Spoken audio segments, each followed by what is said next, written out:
Hello, everybody. Ha ha ha.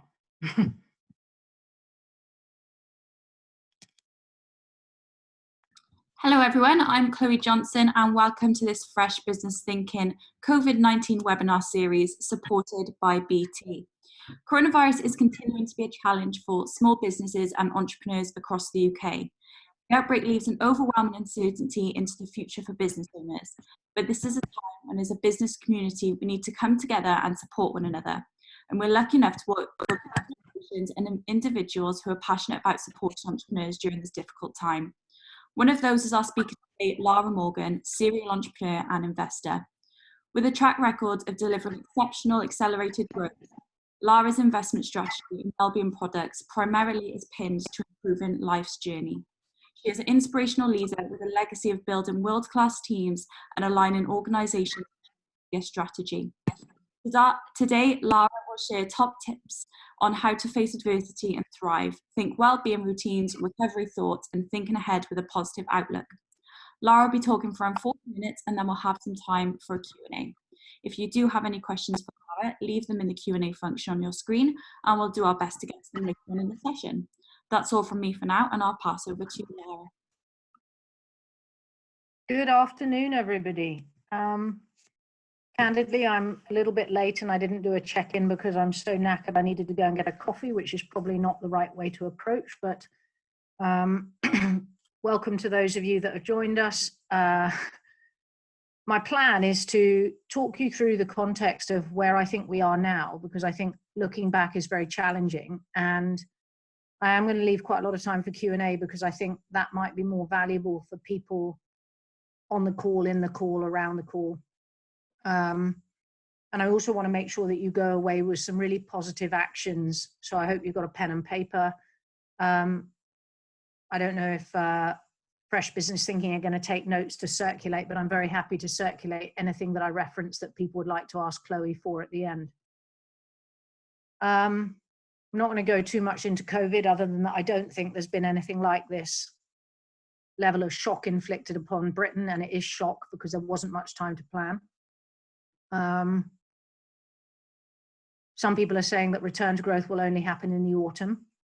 I'm absolutely an optimistic in my outlook in life, and despite being tired, I have found through positivity I can be infectious with my team, and as opposed to determining to spend my whole life talking about COVID-19, I'm actually determined to talk about well-being, the challenges and the honesty about working from home, trying to keep my people's self-esteem up so that they feel good about what they're doing, and also driving home a really good routine that allows those that are working and those that are not furloughed to be really productive, but also looking after the furloughed people that I really want back. And frankly, and maybe laughably, making a list of those people that are not as enthusiastic as I would hope they could have been. And therefore, when we restructure, I have a list of alternative ways forward.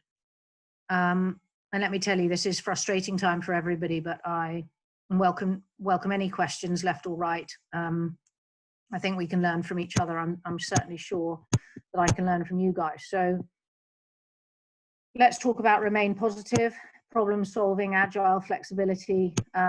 Just in quick context so that you understand, I will only ever speak from experience. I have experience of dealing with, not personally, but if I had seen him, I would have run him over with a large truck. Osama bin Laden, foot and mouth, SARS in Asia. These things all affected my original business in the early 2000s. Nothing compares to this. I have Gate 8, a luggage company, who are ostensibly closed and geared down. They've done a line by line on their balance sheet to know that their operating costs are literally as thin as they can be. We've spoken to our supply chain and come to fair arrangements because we've been a good ongoing customer. We've spoken to all the way back to the manufacturing of parts of luggage bags. Kitbrick's pretty much the same as the events. Business has somewhat waned, as in every event, and I am extremely sympathetic for the charities that are deeply suffering. Kitbricks is a sports system, product range, merchandise company, but we're pivoting and starting to think about the way hygiene will affect people, and also Sorry, that's just to make damn sure I didn't miss this call because I'm a donut.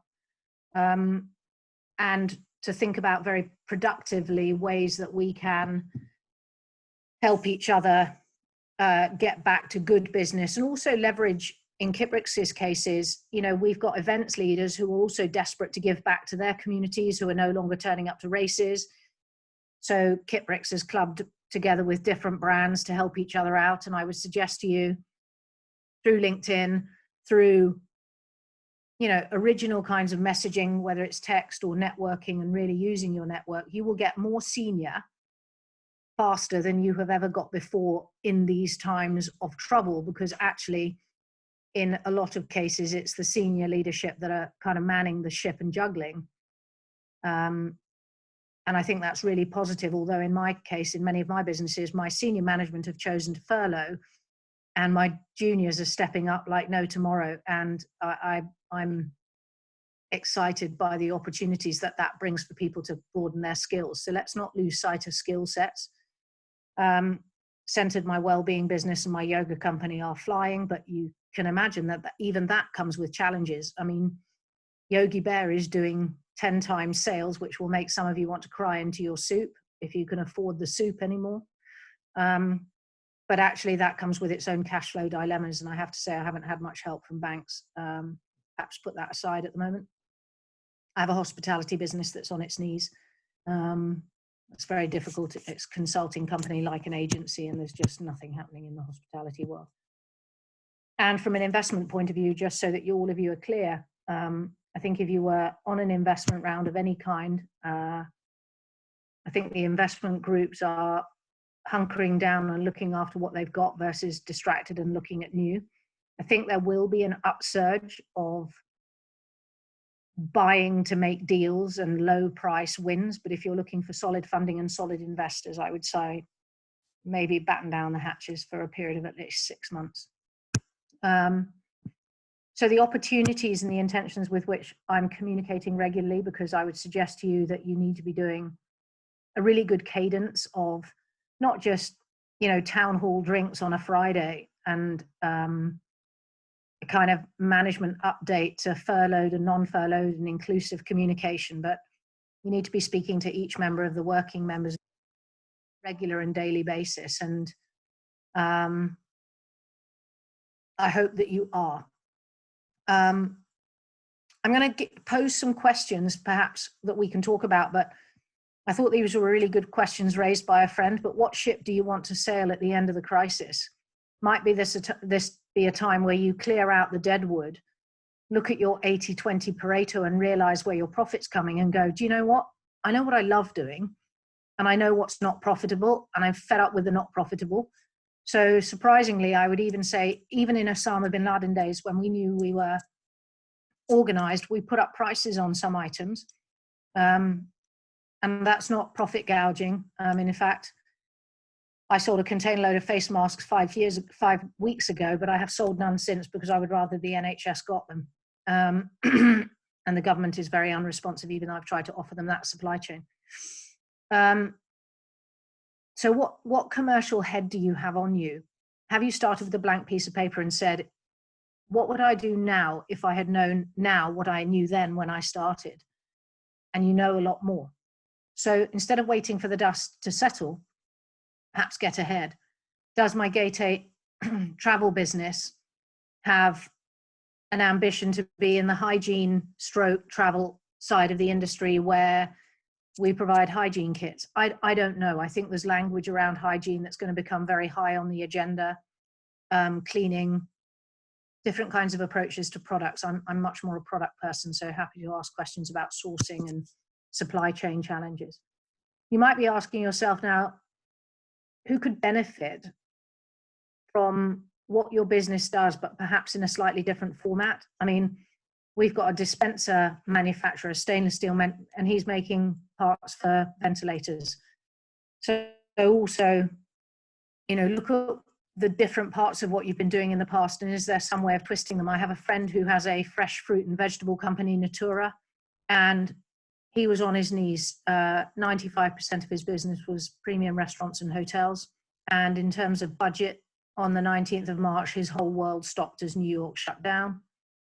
I spoke to him Monday this week, and he'll be 5% above budget just after a month later because he's selling fruit and veg boxes and delivering with the same vans that he was delivering to hotels. So that's an amazing story, and there are stories like that out there. I started Monday by putting a plain piece of paper on the table and going, what's really, really good about our different companies? In my case, I had 6 bits of paper, but I had a day off.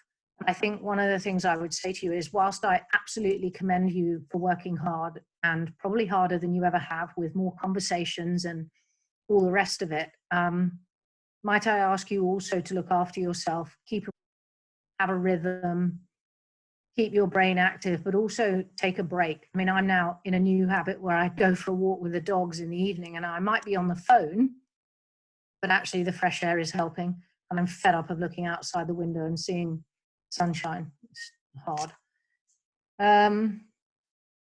Right, clean the house projects. For those of you that really are finding it very difficult to find something to sell, why wouldn't you clean the house? Meaning, sort out your image library. Data is gold, but data is only gold when it's organized. Have you got a clean desk system, paper movement, efficiencies in software that you could learn? What can you do that is going to bring accelerated positivity when you get back to work? I'm talking about upping everything, upping hygiene, as I'm on the phone most of the time, I'm either doing sample packs because I'm now customer service central. I tend to leave those to the end of the day where the brain can take no more.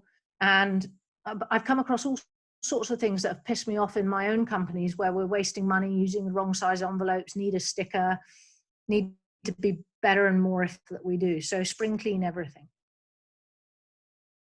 Health, if you'd like me to, in due course, because I'm fundamentally, I put my own health before anything, because actually I'm in a very luxurious position, and what's the point of having sold a business if you then don't enjoy living some of the business?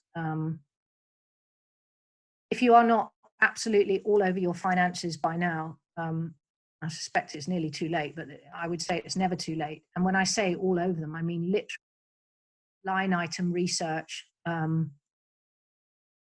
literally every expenditure that you can push back, cancel, unsubscribe to, do everything you can.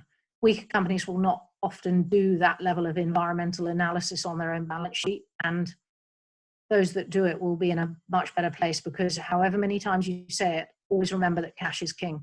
And also, when you are potentially in a real crunch situation, if you're not thinking about the value of your assets, and it's better to close the door and take a 1 month holiday and come back with a really fresh mind, it's better to do that than hurry a deal and sell yourself under the bus for all the work and effort that you've put in. I would honestly and strongly recommend that you take a break. And in fact, tomorrow I'm taking tomorrow afternoon off. The sun is shining and I've had enough. So maybe take a break with me, and then come back to that plain piece of paper and really think about what does the next future look like. And I'm going to move to that in a minute. But the other thing that I would commend you do when you do housekeeping is do competitive set study. What are your competitors doing? Have a look at who's shut down, who has a stock problem. Yogi Bear has seen the mismanagement of yoga product through many companies, and then others trying to jump on a bandwagon. And, you know, we could have sold to a lot more people than we choose to sell to, and damage our brand and dilute all the energy and effort that we've put into building a great brand with an authentic desire to serve everybody and to be everybody accessible. But, you know, there's never a good reason to stand still, but there's also every deal that you do should still have a level of consideration and a level of tick box protection on your brand. So be careful, and perhaps pivot your packaging. You know, there's a lot of things that you can do quickly. We're doing some packaging changes. And in fact, if anybody's got a great name for an ultimate survival kit, which is possibly not the right thing in my brand centered, but something parental stress and strain survival kit, which is a bit snappier, I think you can look at products. And I mean, we've invented a hand sanitizer, which is got moisturizing properties on it, because the first thing we heard from the nursing people is that the drying of the alcohol in these sanitizers is dreadful. So we're bringing that to market. I'm now going to go on to some stuff that I have learned myself, and I'm just looking for the document because I think there's a really good opportunity to share some of my own learning where I'm also improving my skill sets in areas because I'm by no means perfect, but also I think lots of other people bring really good stories, and some of these webinars would be really valuable to you and your teams, and I would be sharing the learning and not feeling that you have to do everything yourself, which is kind of the default leadership position that we tend to go, that we have to be everywhere, but bring some of your trusted generals together and go, I can't cope, and I need more time from other people. I need your assistance, and don't feel that you have to be doing all the doing, so to speak. I think it's really important not to feel that you're doing all the doing. So on to the next sort of phase of my chat, which is you may be feeling you're playing catch up. Well, I would say taking time out to look at, is it productive catch up? Are you just responding to panic? There are a lot of businesses where frozen leadership and then sort of a knee-jerk reaction without a strategic intent can waste a lot of time and energy, whereas one really good piece that you can then scale up. So we've been doing some really good work with gyms, and we're now not entirely duplicating because some gyms will need a custom offer, some gyms are bigger than others, some fitness groups have greater membership and audiences, and some of them we want more than others, frankly. So depending on how you've always, or I would also target the one customer you've always wanted and never got during the crisis. But leaders that are only planning kind of short-term and medium-term need to be seriously looking at their businesses and going, I don't want to damage now for tomorrow if you can afford that benefit. The other thing is be really positive that if you're going to survive, which you are going to fight to survive, the really compelling upside is that when you've survived, yes, the competition will probably be stronger, but there'll be fewer of them, and the market share will be bigger for you all to go to. So clean up your act and get dynamic about scale up, get dynamic about cutting out repetition out of your business, automating stuff, as I say. It's quite interesting. Somebody said to me, what are leaders afraid of? And somebody said data and creativity and then of course hiring and retraining. And I would suggest to you very quickly look at your staff, and if you're in any doubt, set up a score sheet mechanism which says, have I got the multitaskers? But at the top of the score sheet, in a weighted mechanism, have I got the right attitude? Because I can teach anything to someone with the right attitude. But if somebody hasn't got the right attitude, it doesn't matter what aptitude they've got, they should be the last on your list. I think there are some really good creative, problem-solving, forward-thinking, positive people that you want to surround yourself with. So first of all, you should stabilize. It's a bit like somebody said the other day, putting an oxygen mask on.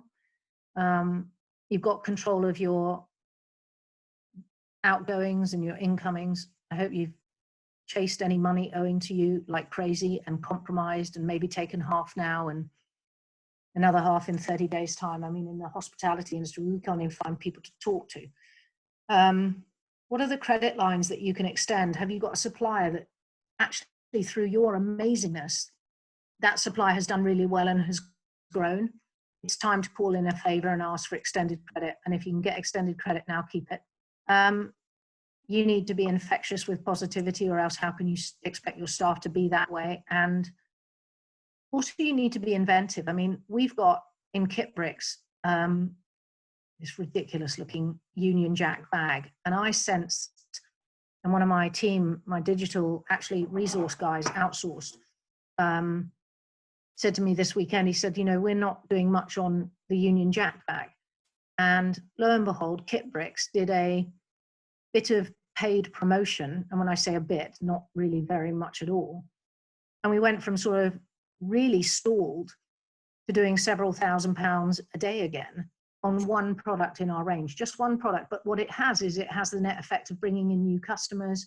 And sometimes it's not one product they buy the bag and the towel, or the bag and the transition map or whatever it is. But the other thing that I would say to you is, have you looked, if you're a product company, at bundling and at, frankly, any other way of getting the sales that you have to be bigger and the partnerships that you have to be more proactive, and go back through everybody that's rejected you in the past. I was looking at our archive list for Centered, my wellbeing brand, and we've put out a message to everybody that we've been rejected by, and we've rekindled relationships. Not only that, Centered has a special offer for the NHS. And actually, I'm probably going to run out of stock, but we're doing a cost price offer for the NHS, and that is doing no end of good in social media and other areas. So what are the things that you can do that create energy and conversation and positivity, like a halo effect, and still gain? So one of the things I'm doing is I'm communicating to my staff on a cadence of about in a written note, so that you can read it when you want. And I say, get a coffee. Some of them are long, some of them are not, but about every 7 to 10 days. Frankly, I usually put them out on a Monday so that they really make a mark. It's a bit like, you need to sack people on a Monday, because then everybody in the office that you're going to have to deal with consequences and fallout, get over it. And then the following week you start afresh and that person is gone.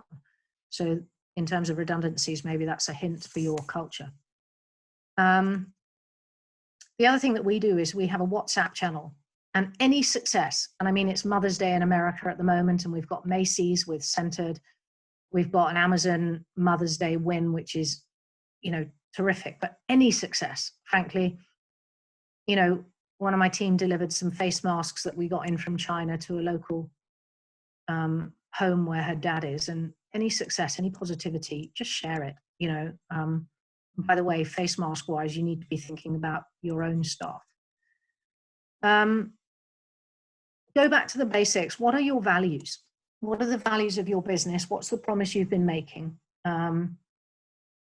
What are the real hero products? We have a particular item, and we've really driven the costs down, because with a few lucky timing to some extent of where we manufacture it and how we pack it off. And that opens up a much bigger market for that item to be sold to. So if you've always felt that there's a product in your range or a service in your range and you've just not got the pricing right, pricing doesn't need to be one tier. It can be entry level, it can be contracted level, and then it can be everything in between. So it could be a taster, it could be a project. I mean, when we work with PR companies, we trial them for 3 months before we properly buy and contract. Look at all your contract terms and decide, A, have I got a partner that I'm really excited about, that I'd want to employ and put in my team, that I'd give as a shareholder? And if that's not the right partner, maybe spend some time asking others through business clubs like this and others how I can do a really good job. There was a guy that runs a business called something really obtuse, Phil, Corporate Punk. And I listened to something the other day that I want to share with you, because again, I think you can ultimately steal with pride, but at least give credibility. So Corporate Punk have this system where they call, it's about building a learning organization. And I'm happy to share these points. I'm sure he wouldn't mind. Over the next 6 months, maximum 12, what does victory look like? How do you expect your customer wants and needs to change over this time? Why is your offering so compelling and so attractive in the new reality? You've got to think about how people are going to behave, the continuity of social distancing. Are people going to want to go into coffee shops in the same way and queue? Is there a new way of serving coffee quicker by having 2 desks, not 1? Are you going to have to put more staff into how you retail product and care for your customer? And you switch. I heard of a clothing company yesterday in America who had $50 million worth of clothing for retail. And they've changed it to a completely DTC model, direct to consumer online model. Now, if somebody with 50 million quid's worth of clothing can do it, dollars, I presume, so can you. So what's your DTC strategy? I mean, we're even standing up a new company in America because we think we found a market niche that's really impressive. And we're like, that team aren't that busy, so they might as well have a project which is about a new company establishment. So they're going through IP and business registration, amongst other things. Next question. Why is our offering so compelling and attractive to the new customer, to the new normal? And actually, is it? I mean, is it really? If you showed it to a 16-year-old or a potential customer, is it really any good? And I loved this. So if you could describe your strategy to a 10-year-old, what does it look like? You know, how would you describe that strategy? Avoiding business language, what's the most direct language you and your team could use to help people understand that, for example, I have a business, a global consultancy company that has sustainability, which will be about as low on a list of priorities. And we want to find a way of newly communicating still that the importance of that service and that sustainability is absolutely right for the new traveler, and actually for the changed traveler who's going to be more local, more vociferous, with higher expectations around hygiene. What's the main thing that could go wrong over the next 6 to 12 months? In other words, you do all of this work, and then you look at that composition of what you want to do new and hunkered down and focused on and getting scrappy in it. And then you question yourself again, what could go more wrong? Because, you know, we could have another dip. We could end up in greater isolation. I could have to dress for work properly. Water flows around obstacles. What makes your business capable of adapting? In other words, if there's any lesson that you are going to have to take away from this, is agility will pay dividends.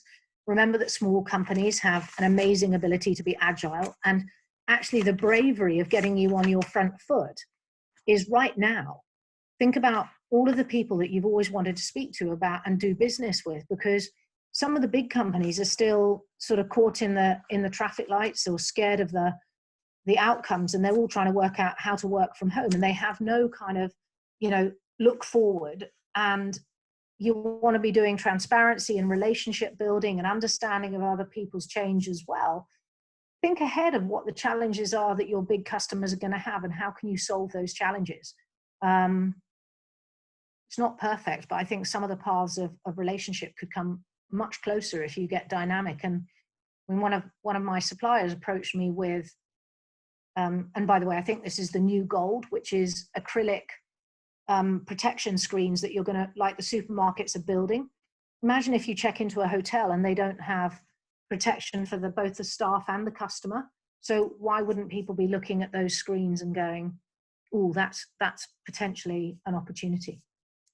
So the other thing is that you need to track what you intend to do new, like any business, key performance indicators, the measurements of what are you expecting the outcomes are going to be. And actually it's the thing that we all lose sight of, which is we still have to measure. I mean, there are some things mathematically you don't need to worry about when something's growing like wildfire, though, like Yogi Bear. You still have to worry about cash, because being over successful can be as damaging as being under successful. You know, which line items are really selling? And actually, if you've got only a certain amount of cash, then don't buy your least profitable item. I mean, talk about stating the bleeding obvious, but if you need that least profitable item to do promotions, then do buy it. Really think through the activities of how you're going to keep learning and growing as a business. You know, what are you taking for granted? What are you not seeing in your business? Right, without me talking too much, and perhaps some thoughts also, this is the best thing I took away from corporate punk, which is, now let's say you've got a new plan and you've got a new energy. Let's say that you've sort of shared all the really good learning stuff and been brutally honest with yourself about the stuff that you've kind of been avoiding doing and not cleared up, and you knew you should have ceased that line item stock product, or changed the packaging, or updated that spreadsheet, PowerPoint, service offer, proposition, price list. There's a million things you could be doing. There's no excuse. But actually, maybe you need to be taking 3 hours in the middle of the day off to sunbathe. Right, inertia doesn't win. So once you've got a plan, and this is the bit that I absolutely loved and I'm doing on all my companies, is do a pre-mortem, I think is how they described it, which is the equivalent of a post-mortem, but before someone dies. So you should be saying to yourself, you know, if I go ahead with this project, if I'm going to pivot my company, if I'm going to implement these changes, what does the new balance sheet look like? What should my new targets be? Actually, maybe somebody has to change role. Are they going to step up? If they don't step up, what's the damage that could do to our potential? And actually, it's almost like you need to look back and go, I think the question is, what were the survivors' biggest regrets? In other words, try and avoid having any of those regrets before you begin. What should you have done before to make sure that you don't fail, so that, I don't know, you've got enough envelopes or whatever the enormity of, you've got enough to deliver and service the promises that you might be changing and making. I loved this quote, which is, those that use the telescope to see what's going to happen in the future are much more likely to see the opportunities of tomorrow rather than being caught up in the past. And other questions were things like, how did it die? Why did the project die? Who killed it? What killed it? What will be said on its tombstone? Meaning, try and avoid the stuff that is a great idea in your head, but when really rigorously challenged, you find yourself wanting, because you look at the competition and you go, oh, bollocks, somebody's there. But just because somebody's there, it doesn't mean you can't do better, go further. So do think about that. I'm happy to send these notes out. Engage self-help as necessary. And also don't forget to ask others for help. I mean, I get the sense there are more people willing to help than ever before. And if you don't ask, you don't get. I have to say, maybe be a bit patient. It is really, really tough time-wise. I'm definitely trying to do the best that I can, but I've also got to take my family into consideration. So very quickly, you know, maybe you need to put down the pen or the paper early one night and go and play Monopoly, which I hate, or cards, or Bananagram, or just take everybody for a walk in a woods. I don't know if you're allowed to do that in the cities, but we're beside a woods, so we're very lucky. But find something to be human. We did a quiz night the other night, and it made me think, ouch, I haven't spent enough time with my family. So I would say, in summary, it is wise to embrace this opportunity. You need to get a new planning cycle underway. Today is a different business, unless you're lucky enough to thrive. There was a brilliant way of initially starting my review, which was, what am I going to stop? Because I can really see no future. What am I going to suspend? And what am I going to accelerate? And I think if you can think along those really clear structures, and everybody in your business says, is that a suspend item? So that everybody has common language.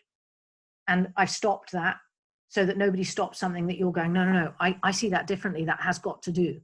I mean, I'm literally cancelling Christmas. I don't mean that from a personal point of view. I like Christmas, but I think Christmas is going to be really interesting. So how can you put a ribbon on it and still get away with Christmas without spending any money? And actually, you know, think about also the human side of your company. Like, are there people that aren't furloughed that still need a holiday? Are there people that are furloughed that would really like to come back to work? Maybe you need to rotate people. I think what the government's doing in some areas is pretty cool. In other areas, it's crass and annoying, and the banks are variable. Right, Chloe, do you want to do some questions, and then we can see whether there's a general trend of any kind? I'm open to anything. Thank you very much, Lara. So, we've had some questions in through on the live chat, so let's have a look at some of them. The first one is from Filippo. From an investor's perspective, how would you perceive a startup launching a tech enabler in the hospitality industry in London in June 2020? Let me just understand that. It's a tech startup launching in June 2020 to the hospitality sector that is closed. That's the question, yeah. Yeah, but the end bit is the answer. I mean, hospitality, I'll give you, I mean, these are hopefully factual, helpful things. We had a few brand new London hotel openings where there's a big budget for new product. Most of it was signed off, of course, at the cusp of COVID coming in. So let's say end of March, pre-production samples and sign off of umbrellas and pens and slippers and bathrobes and hundreds of £1,000s worth of kit, and it is now not in manufacture, or if it is in manufacture, it is staying in China. And it is staying in China until September or October time. Now, it doesn't mean you do nothing, but it doesn't mean I can't see you launching to an audience that, unless your offer is so compelling that somehow you're going to deliver hospitality success to someone that changes their lives. I think hospitality is going to be the last back. It breaks my heart, by the way, because it's where I made my money. I think it's going to be the toughest hit, like the travel sector.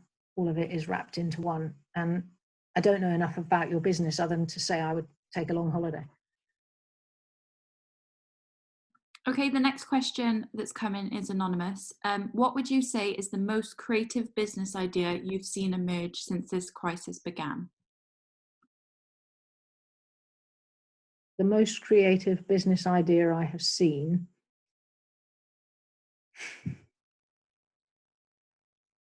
I'll share one. And I'm not sure it's brand new, right? But actually, I can't share it exactly because that's not fair. Okay. But I would just say to you that not the idea or the item or the innovation, but anybody that can wash something, wipe something, make it hygienic, sanitized, this new no-touch economy is going to require a different level of approach to the way we live, learn, and act. So I would say that it's come from that sector. And, you know, where you can bring innovation to an item that makes something divided in some way, a gap of some kind, so that there isn't any direct touch to someone else, I think you could make a lot of money.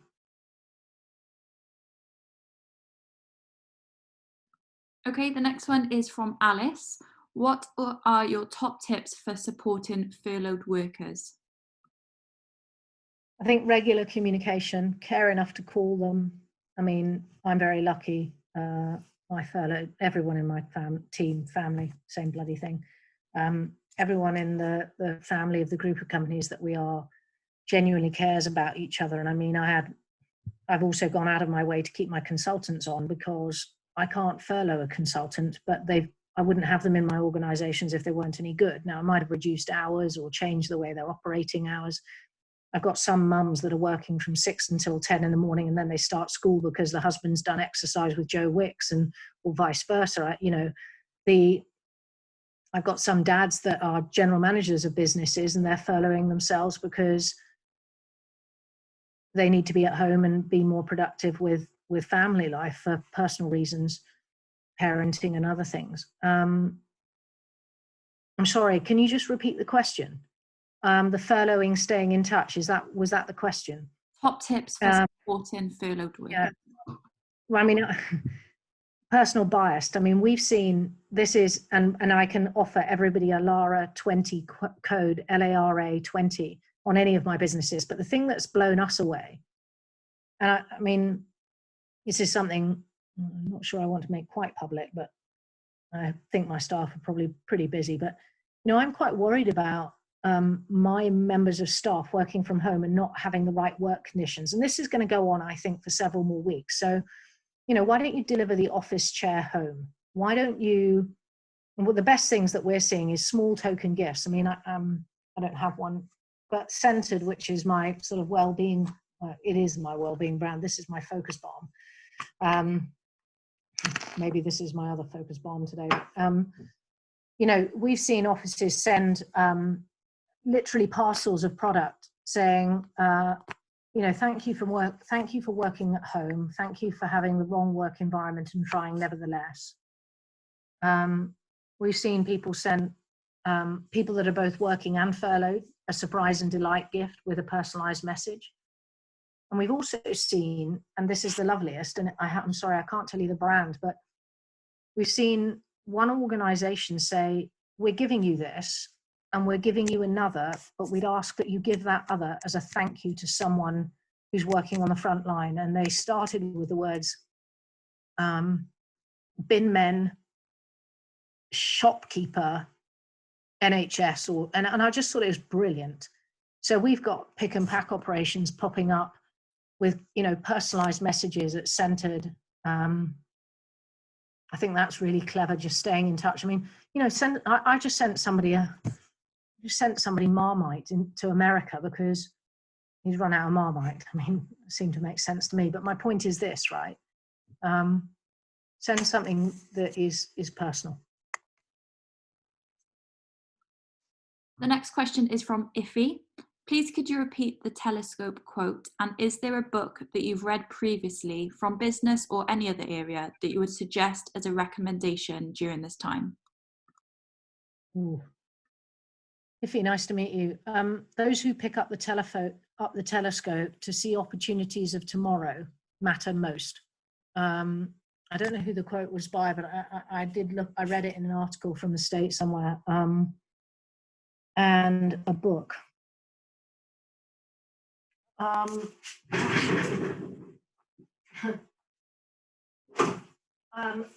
Regarding this time, I haven't read a book that actually specifically I mean, there's nothing like this. There's nothing like the shutdown that we've created for COVID, but these are two books. And I think they're basically 1,000 and I think it's 1,501, which just shows you how old my copies are. Look how grotty this is. But 1,001 ways to energize employees and 1,001 ways how to reward employees. Now, I think this one's the better one because I think you need to be really innovative. And by the way, when it says employees, I also look at my customer. I know that's probably not how they look at themselves, but they're kind of my employee because they're the people that pay the bill. And, I flip through this and it's a bit American and, there's some really weird, wacky ideas that I think are absolutely crap. But like all good books, find things that you like and then put your twist on it.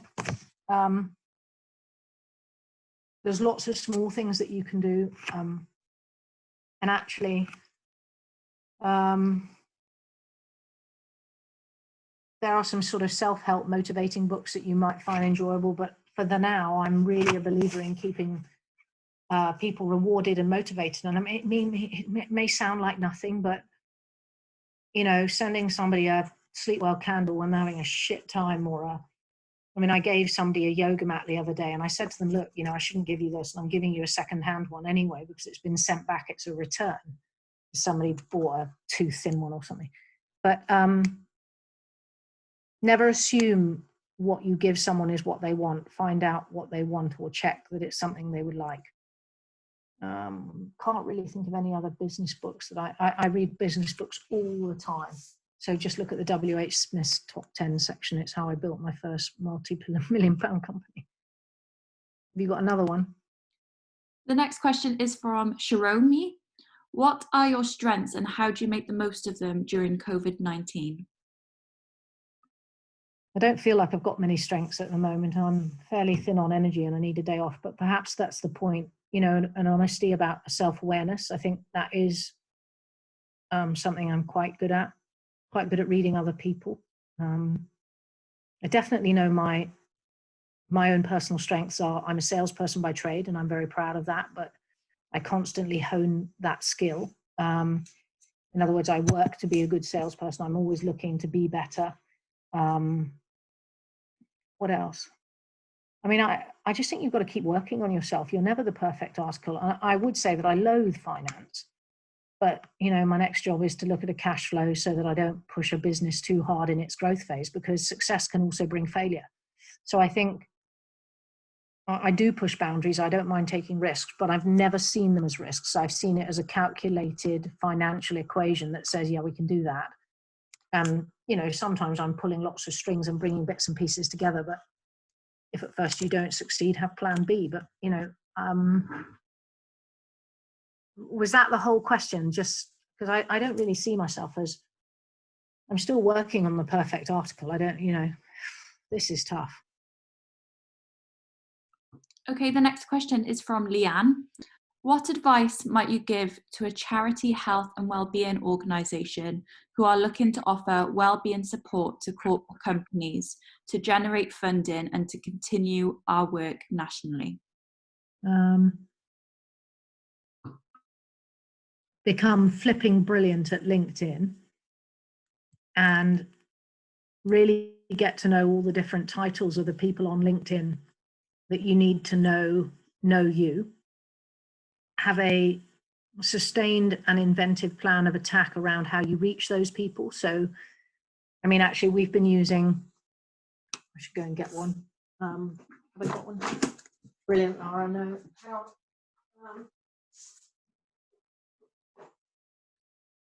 Well, this is my sales opportunity, but you know, we in the old days when I ran the hotel company, we would send people a tin of treacle to get through to them because we knew their office address. Now, you can't get to some people, right? So sometimes sell it through I don't know if the corporates are forwarding mail. I doubt it because there's probably not enough people in the building. So maybe the buildings are working. And if you know anything, you probably would expect human resources, horrible title, you know, chief care officer, head of wellness,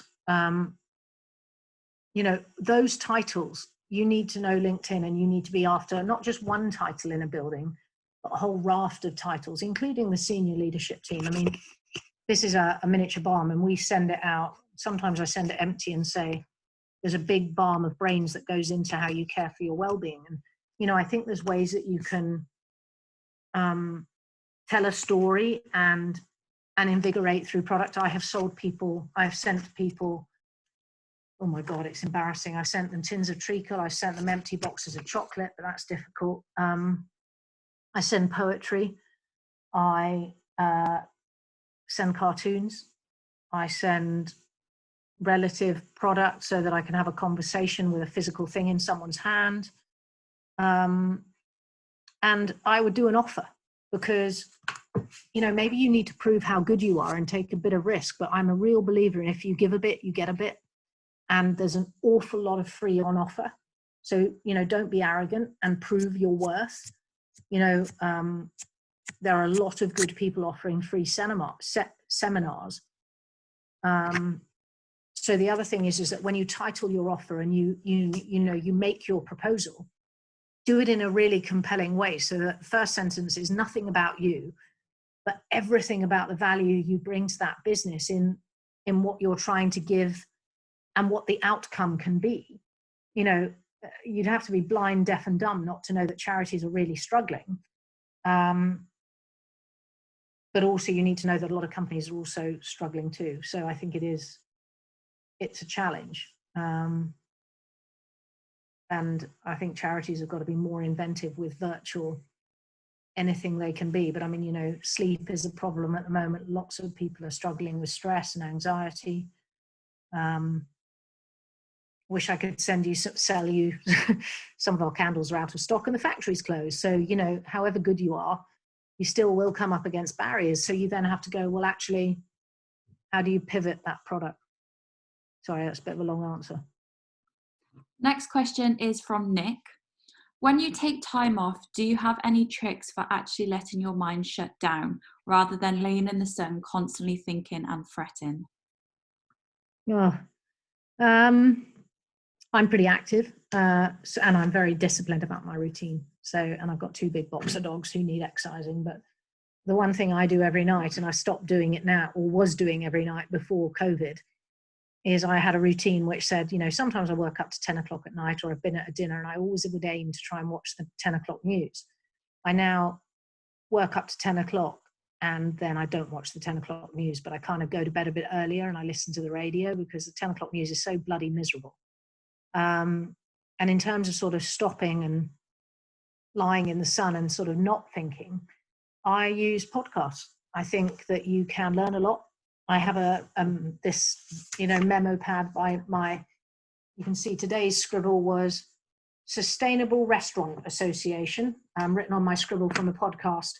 I was listening to sustainability because we've got a project on with this scented brand where the tin is really important. And I was saying, you know, what else could we do We've got, one of our innovations, it's not that innovating, obviously, but that was in short supply, is one of my group companies has a hand sanitizer that is designed so that you have a kind of medical side and a non-medical side.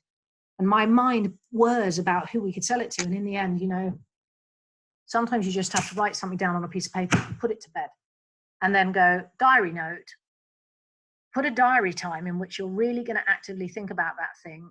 And then I find that my mind switches off. So the last thing I do every day, and I probably can show you, a few days ago, the things to do list, I'm pathetic. It's dark ages, notes from calls that day, yesterday's revised things to do. I'm a real list writer, but I find that as I write my list, it doesn't say much for my brain emptying out onto a piece of paper, but it's kind of my reprioritization of my next day tasks. And then there are some days, just to be brutally honest, where I look at that list at the end of the day and I go, bugger, didn't get much of that done, and it just gets longer. So I've been working on Saturdays or Sundays. And what I would say to you is the tip there is to only work one of those days, because otherwise you just never recover. You get to Monday and you are pieces. So try not to do that. It's not clever. You're not working any smarter. You need to take a break. Okay, the next question is from Val. What advice would you give to someone who is looking to launch their own small business later this year once business starts up again? Wow. It really depends what business you're in. I mean, when you say you're looking to launch it later this year, I mean, I've got two companies. One I'm registering and one is a new company in America that we're registering as well. And registering a company takes a lot of time, right? You've got to register its IP and the trademark and the bloody website, and there's costs involved. And then you've got to, behind the scenes, you're designing the website. And I presume you're doing all of that. And then I'm like, well, what I also understand is that Google barely takes you seriously for 6 months. So you might as well start selling now so that you get a better head start and you don't miss Christmas. I'd be writing press releases. I'd be thinking about PRing your own product. I'd get there must be something like one of those morons guide. What are they called? Idiot's Guides to PR. I'd read that and I'd do everything in it, because I think you should PR your own launch. I'd plan the launch event. I'd plan everything, and then I wouldn't wait. I'd like, what am I waiting for? Maybe you can do it as an online start, and you can mind map a network, and you can say, do you know what? I'm going to aim so ridiculously high, because the benefit of being a small business in times when the big businesses don't have agility is you have the crazy balls to aim high and do whatever you like. And they're in such crazy disarray, they kind of forget to say, well, how long have you been in business? And can you do this? Because if you're convincing enough and you're good enough, then you're going to win the business anyway. So I'm not sure. On the one hand, the tech person, I'd be doing all of that. But if you're looking for funding, I think it's very, very difficult. But if you're able to self-fund and get a product to market without losing your sanity, then I would keep cracking on. And then when you're ready, frankly, the awful thing to say is when you're that little, you may think it's the most important thing in the world. It takes a long time to build a business, so don't hang around. Okay, I think we've got time for 2 more questions. Can you recommend a couple of your favorite podcasts?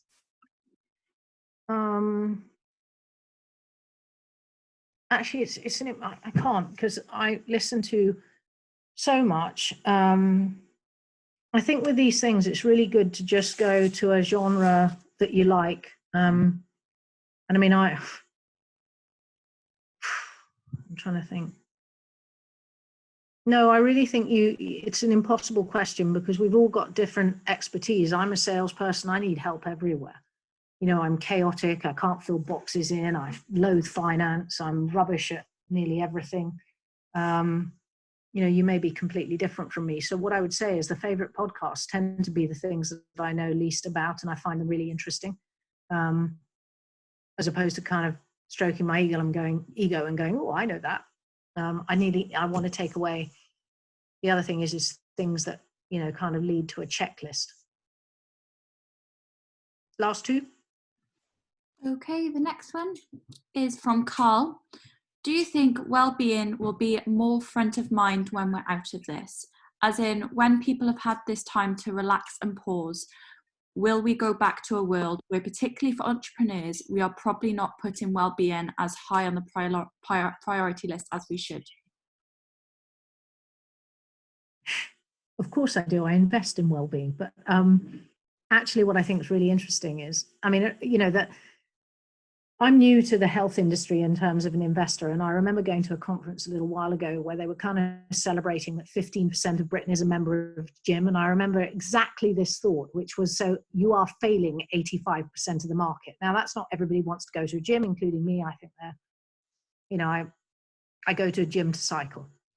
But the truth is that, we as human beings haven't been brought up to respect the importance of our health. And I'm really optimistic that the factual, shocking evidence that more people will die the less fit they are because their body can't cope with fighting COVID, I hope is a stark lesson. But then the human being in general, including me, we're pretty simple. Do we get the message? Do we hear the message? Do we want to hear the message? And then do we want to act upon it? And I'm very optimistic because that's the way I'm made, that more people will think twice. But I'm also a healthy skeptic that if the gym industry thinks 15% success is good enough, well, they don't think it's good enough. That's not fair, but I don't think it's anything to celebrate. What I am hopeful is that, and I run a lot in the country. I live outside in the Southwest. I'm seeing more people walk and get fresh air. And sometimes a walk can change your life. It can change your perspective. It can make you less grumpy. My teenage children are more likely to survive. Even when I don't have the energy for a run, I have the energy for a walk. And I am very positively optimistic that more people will use tools and techniques that help them transfer and transist from one time in their lives to going home, to lighting a candle, to doing whatever they need to do. I am very optimistic. Should we do one last question? Let me find one last one.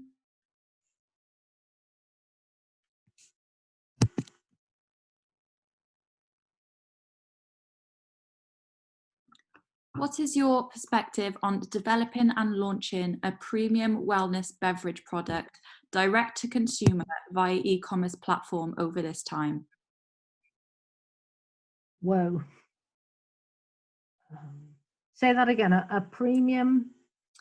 A premium wellness beverage product direct to consumer via e-commerce platform over this time. So I'm not an expert by any means in food and beverage, but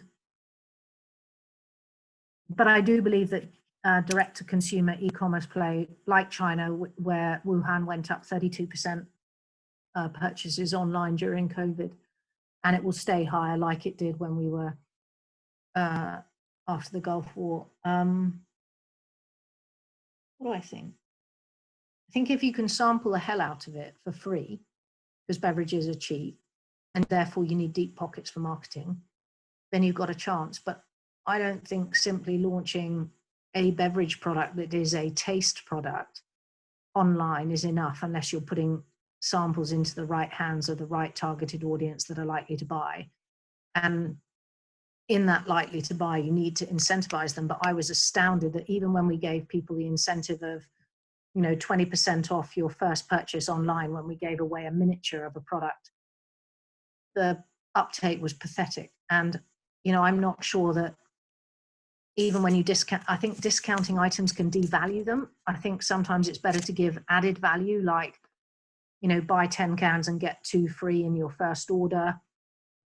Those sorts of things might be better, but I think it's very hard without some level of marketing campaign, celebrity interaction, Instagram, affiliate work, ambassadors. To go against the giants is a very costly exercise. Lara, thank you so much for taking the time to join us on this webinar. I'm sure our audience will agree that was a great session. We tried to get through as many questions as we could, so apologies if we haven't been able to answer your question during this time. However, Lara is active on Twitter at I am Lara Morgan, and I'm sure she'll be happy to answer any questions over there. If there is anything you'd like to catch up on from today's session, we'll be sending out a replay of the webinar coming shortly on our social media channels. Our next webinar in the Business COVID-19 series takes place on Friday at 2 o'clock, and we'll be joined by Hayes McIntyre, who will be talking finance, tax and accounting measures, giving you an overview of what government initiatives are available. If you haven't already, you can register for the webinar at freshbusinessthinking.hayessummit.com, or you can click on the link in the comments. Thank you very much for joining us today, and thank you again to you, Lara. You're welcome. If anybody wants to approach me about corporate gifting or incentivizing or give me a small payback, do Google Centered or any of my brands and fill your boots. Have a good day.